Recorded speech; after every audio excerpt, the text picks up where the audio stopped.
In 1451, a 19-year-old sultan sat on the Ottoman throne. His name was Mehmed II.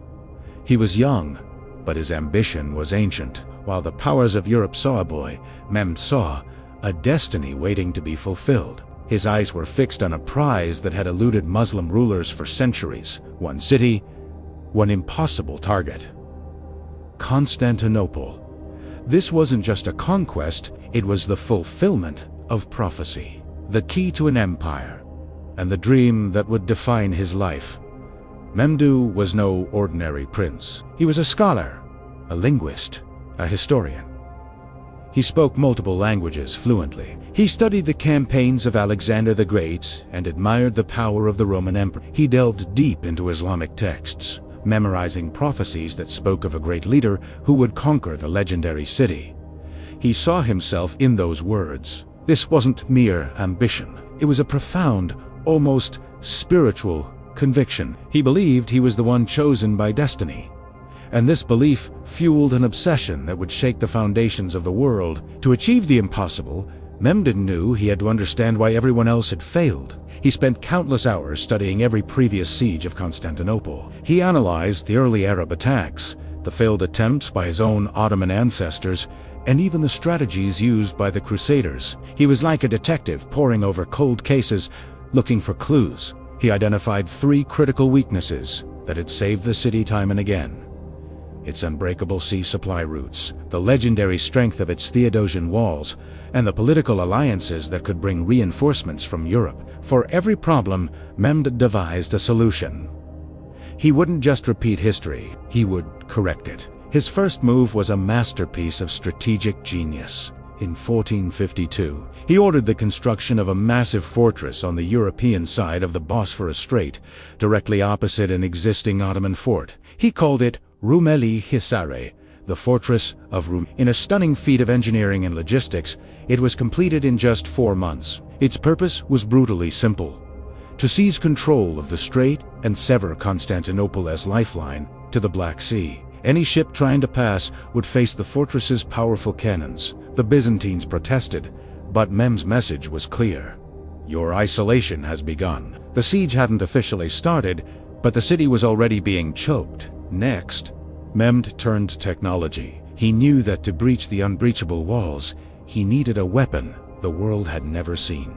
He found his answer in a brilliant but disgruntled Hungarian cannon founder named Orban. Had first offered his services to the Byzantines, but they couldn't afford his price: Mehmet Gould. He gave Orban unlimited resources and a simple command: build me cannons that can shatter the walls of Babylon itself. The result was a series of monster cannons, so large that some required teams of 60 oxen to move and could fire massive stone balls over a mile. Gunpowder technology was about to change the art of war forever, and Mehmed was its new master. With his superweapon in development, Mehmed focused on his army. He wasn't just gathering soldiers, he was building a modern war machine. The elite Janissaries, his personal troops, were drilled relentlessly in siege tactics. His engineers designed and stockpiled everything they would need, from siege towers and battering rams to pontoons and scaling ladders. He massively expanded his navy to ensure control of the seas around the city. This wasn't the feudal host of old. It was a centrally organized, well-equipped, and professionally trained force, ready to execute a complex, combined arms operation. While his war machine grew, Mehmed played a brilliant and ruthless diplomatic game. He signed peace treaties with Venice and Hungary, 2 of Byzantium's most likely allies. He made promises of stability and non-aggression, lulling the rest of Europe into a false sense of security. They saw a young sultan securing his borders, not preparing for the campaign of the century. Secretly, with every treaty he signed, Mehmed was tightening a diplomatic noose around Constantinople. He ensured that when his armies marched, no one would be coming to the city's rescue. Byzantium was utterly, terrifyingly alone. Inside the doomed city, the last Byzantine emperor, Constantine Once Palaiologos, knew what was coming. He faced an impossible situation. His army was tiny, perhaps only 7,000 men against Mehmed's 80,000. The imperial treasury was empty. His pleas for help to the west were met with half promises and religious demands. Yet Constantine refused to flee. He refused to surrender the city entrusted to him. He was an emperor in name, but a soldier at heart. He chose to stand and fight, to defend his people and his faith to the very end. He chose honor over survival. In the spring of 1453, Memdu's preparations were complete. He gathered his vast army outside the city of Adrianople. Before giving the order to march, he addressed his commanders and soldiers. He spoke not just of conquest, but of destiny. He promised them the wealth of the richest city on earth. He promised them glory that would be sung about for 1,000 years. And he promised them a place in history as the ones who fulfilled an ancient prophecy. His words ignited a fire in their hearts. They believed in him. They believed in their destiny. The march began. Over 80,000 soldiers, an immense train of supplies, and the giant cannons trundling slowly forward, their iron wheels groaning under the immense weight. An enormous fleet sailed to blockade the city from the sea. The earth itself seemed to tremble under the feet of the Ottoman host. The greatest siege of the medieval era was about to begin. The ancient walls of Constantinople, which had stood for over 1,000 years, were about to face their final test. The city still stood, the last bastion of a fallen empire. But its fate was already sealed. In our next episode, the cannons will roar, the walls will be tested, and two great leaders will clash in a battle for the soul of a city. The world is about to change forever. As Mehmed II and his vast army marched towards Constantinople, they carried more than just weapons and siege engines. They carried the weight of prophecy. Ancient Islamic tradition spoke of a blessed commander, a great leader who would one day conquer the fabled city. For centuries, sultans and caliphs had dreamed of being that commander.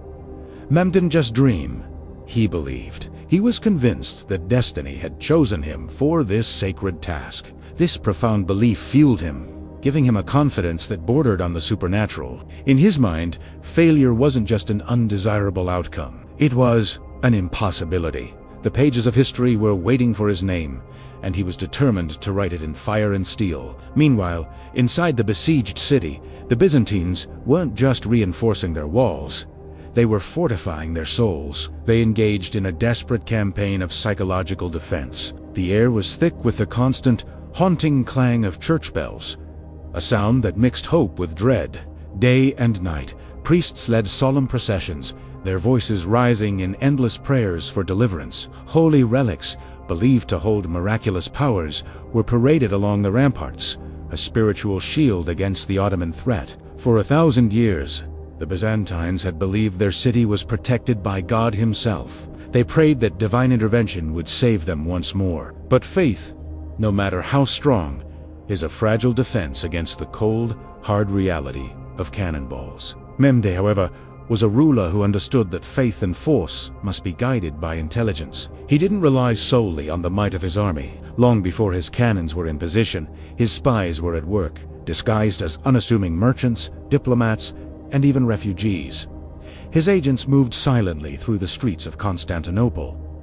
They weren't just gathering rumors, they were conducting precise military reconnaissance. They meticulously mapped the legendary Theodosian walls, noting every crack, every weak point, every poorly guarded tower. They studied the daily routines of the guards at the city gates, timing the changing of the sentries. They tracked the city's dwindling food and water supplies, calculating how long the defenders could hold out. By the time the siege began, the Sultan arguably knew the city's vulnerabilities better than many of the people living inside it. Information itself had been sharpened into a formidable weapon. To complete his stranglehold on the city, Mehmed knew he had to control the sea. He embarked on a massive expansion and modernization of the Ottoman navy. In shipyards along the coast, a new fleet of powerful warships was constructed at a breathtaking pace.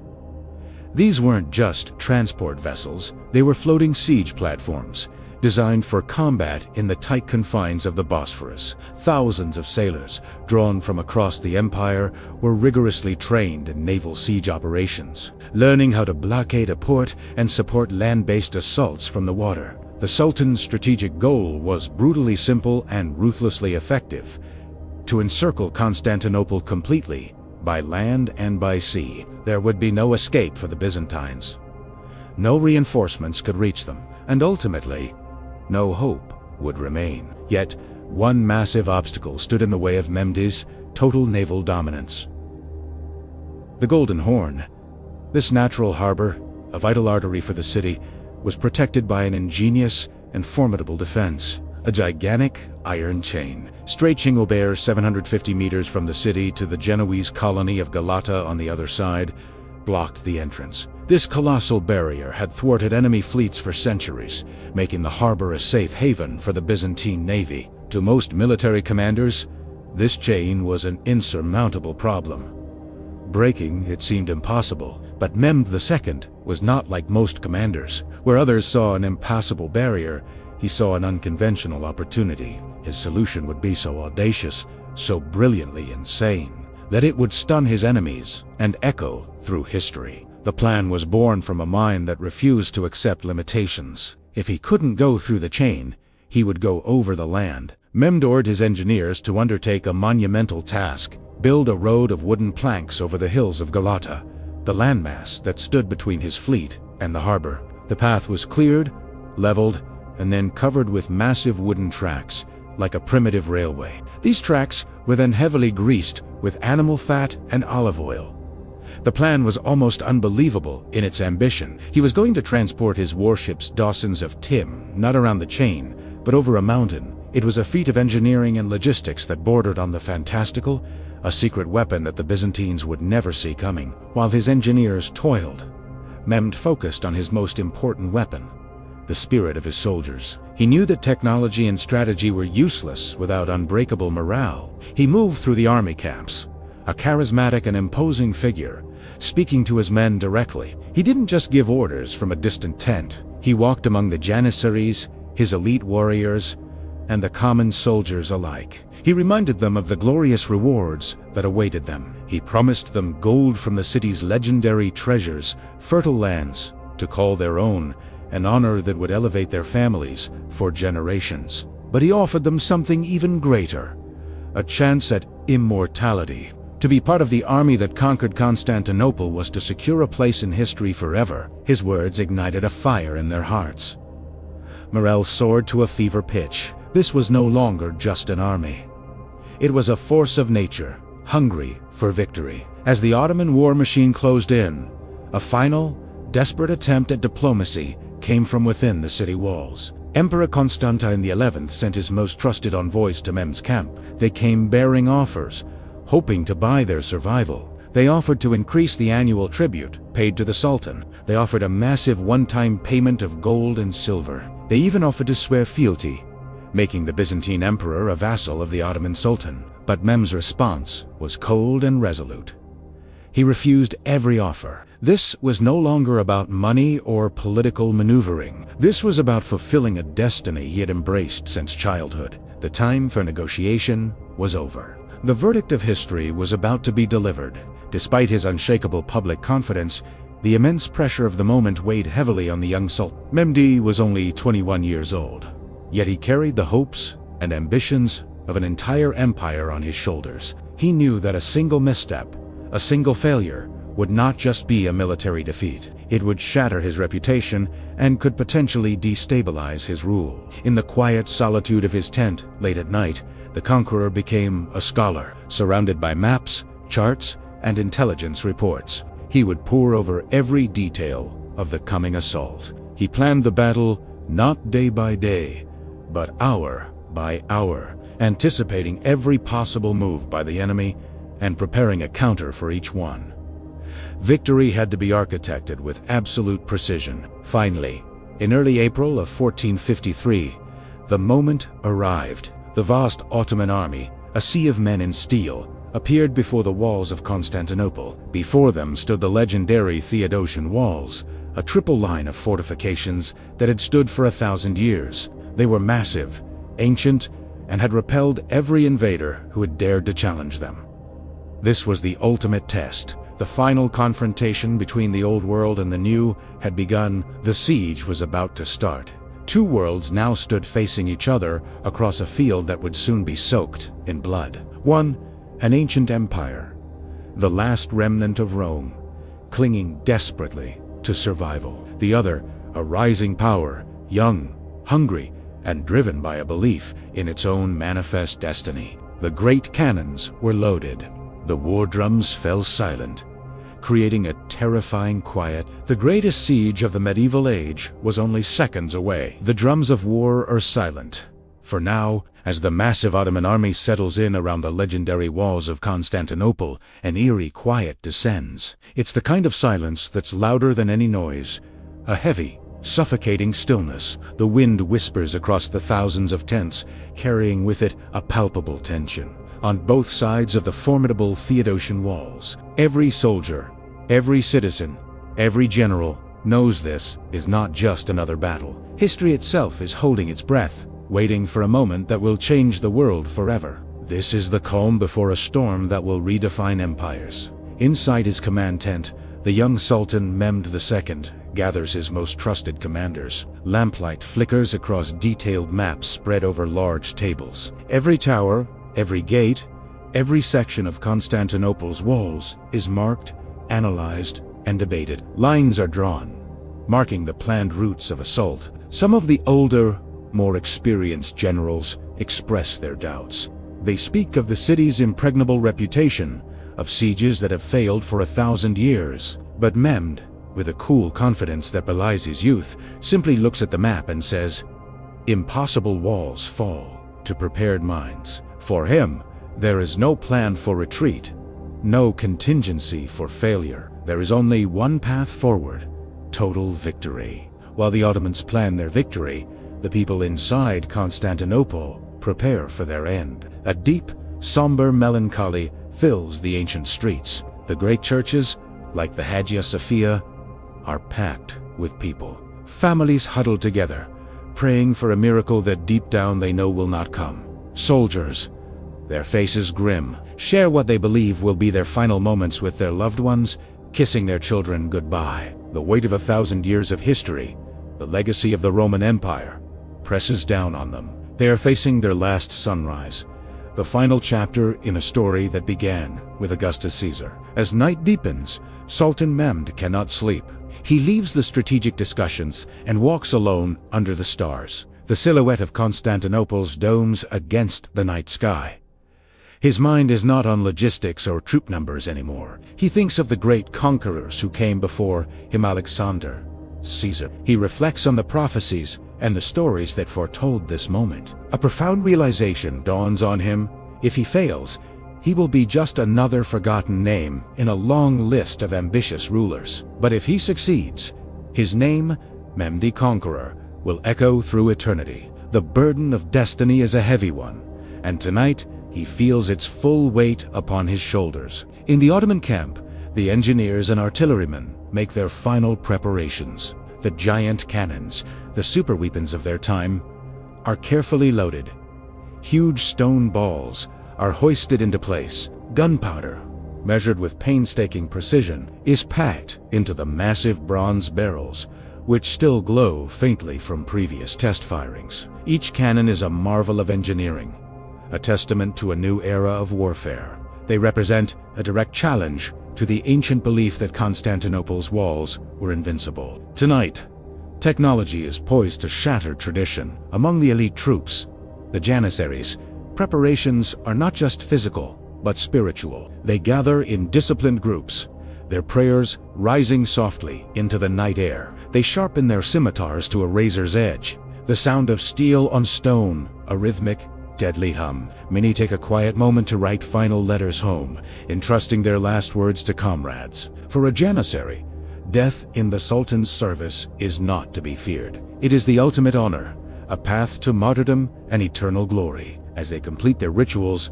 fear evaporates, replaced by an unshakable sense of purpose. Inside the besieged city, the last Roman emperor, Constantine Once Palaiologos, addresses his vastly outnumbered defenders. He gathers soldiers from Venice, Genoa, and Byzantium, a patchwork army facing an overwhelming force. He does not offer them false hope.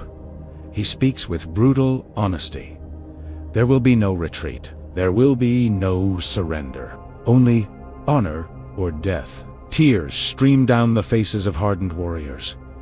They know the odds. They know this is likely their final stand. But inspired by their emperor's courage, They choose to fight. They choose resistance over submission. As the first light of dawn begins to creep over the horizon, it illuminates a breathtaking and terrifying sight. The golden light catches the tips of countless spears and the vibrant colors of Ottoman banners, waving defiantly in the morning breeze. Then, a low, rhythmic sound begins to pulse through the air. The great Ottoman war drums have begun to beat. The sound travels across the fields, over the walls, and into the heart of Constantinople. The city awakens to this thunderous heartbeat of war, and everyone understands. The waiting is over. The siege is beginning. Suddenly, a deafening roar shatters the morning. One of the massive Ottoman cannons has fired. The ground itself shakes as if from an earthquake. A huge cloud of smoke and fire erupts from the barrel, and a giant stone projectile hurtles through the air. It strikes the Theodosian wall with an impact that echoes 4 miles. Stone, which has stood for 1,000 years, shatters and crumbles. For the first time in its long and storied history, a crack appears in the legend of Constantinople. The impossible is starting to happen. The shockwave from the cannon blast is felt not just in the walls, but in the hearts of everyone inside the city. Panic erupts. Dust and debris rain down on the streets as buildings tremble from the impact. The defenders on the walls, who had felt a sense of security behind their ancient fortifications, now stare in horror. They realize this is not like any siege they have ever known. This enemy, with their terrifying new weapons, is different. A cold, dreadful understanding spreads through the city. The old world is ending.